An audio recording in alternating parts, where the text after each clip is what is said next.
मध्य प्रदेश में मायावती के हाथ जीत।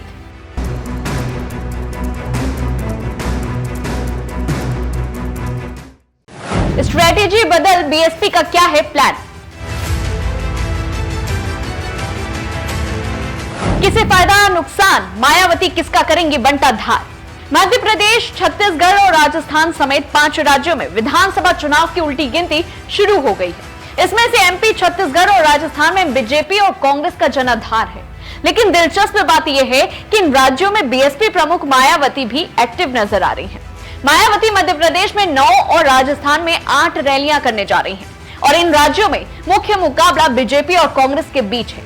ऐसे में यह जानना बहुत अहम है कि मायावती कैसे अपना प्रभाव छोड़ सकती हैं, कहां-कहां असर पड़ सकता है, पिछले चुनावों में क्या हासिल किया था और आने वाले चुनावों के लिए क्या समीकरण है और इन राज्यों में दलित आदिवासी आंकड़े क्या कहते हैं। आपको बता दें कि इस वक्त एमपी में मायावती जो है वो एक्टिव हो गई हैं, लेकिन उन्हें एक्टिव होने की जरूरत क्यों पड़ी, ये जानते हैं। मध्य प्रदेश में 2018 के चुनावों में मायावती ने सिर्फ 2 रैलियां की थी, लेकिन इस बार वो ग्वालियर, चंबल, बुंदेलखंड और विंध्य रीजन में कम से कम 9 रैलियां करने जा रही हैं।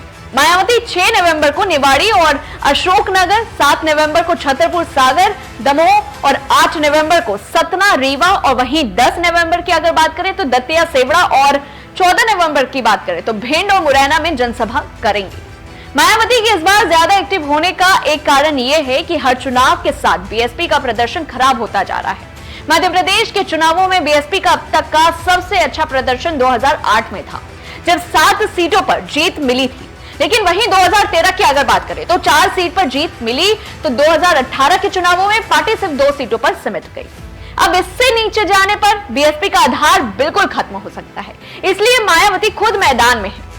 तो वहीं उनका कहना है बीएसपी को शुरुआती चुनावी सफलताएं 90 के दशक में अविभाजित महाराष्ट्र और छत्तीसगढ़ में मिली थी।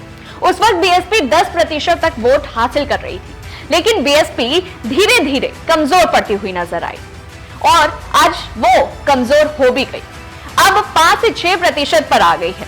मायावती जिन क्षेत्रों में रैलियां करने जा रही हैं, वो सब उत्तर प्रदेश की सीमा से लगते हुए इलाके हैं और इन इलाकों में बेहतर प्रदर्शन का कुछ लाभ बीएसपी को 2024 लोकसभा चुनावों में उत्तर प्रदेश में मिल सकता है। बीएसपी मध्य प्रदेश में नागौद, सतना, भिंड, लहार, मुरैना, सुमावली और बुंदेलखंड के छतरपुर में राजनगर सीट पर, निवाड़ी और दमोह में पथरिया सीट पर खेल बिगाड़ सकती है। इसका सबसे बड़ा कारण जो है वो ये कि कांग्रेस, बीजेपी से कई नेता बीएसपी में गए हैं। नागौद में पूर्व कांग्रेस विधायक यादवेंद्र सिंह बीएसपी से लड़ रहे हैं और वहीं मुरैना में पूर्व मंत्री रुस्तम सिंह के बेटे राकेश रुस्तम सिंह चुनाव लड़ रहे हैं। लहार से रसाल सिंह अब तक बीजेपी से लड़ते थे और इस बार बीएसपी से लड़ेंगे। भिंड में बीएसपी से बीजेपी में शामिल हुए विधायक संजीव कुशवाहा वापस बीएसपी में चले गए हैं और इसके अलावा सुमावली में कांग्रेस ने पहले कुलदीप सिकरवार को टिकट दिया था, लेकिन फिर इसके बाद बदलकर अजब सिंह कुशवाहा को उन्होंने दिया। फिर वहीं अब कुलदीप बीएसपी से लड़ेंगे, जिससे कांग्रेस को नुकसान हो सकता है। राजनगर में बीजेपी के ओबीसी नेता घशी राम पटेल को टिकट ना मिलने के कारण अब वो बीएसपी से चुनाव लड़ेंगे। तो इस तरह के समीकरण जिस तरह के बन रहे हैं और मायावती आखिरकार मध्य प्रदेश में फिर से एक्टिव क्यों हुई हैं, यही कुछ कारण थे जिस वजह से मायावती जो है इस बार फिर से चुनाव के मैदान में खड़ी है। और इस खबर को लेकर के आपकी क्या राय है, क्या मायावती के हाथ इस बार जीत है या फिर नहीं? इस खबर को लेकर के हमें कमेंट बॉक्स में जरूर बताइएगा और ऐसी तमाम बड़ी खबरों से जुड़े रहने के लिए देखते रहिए दैनिक।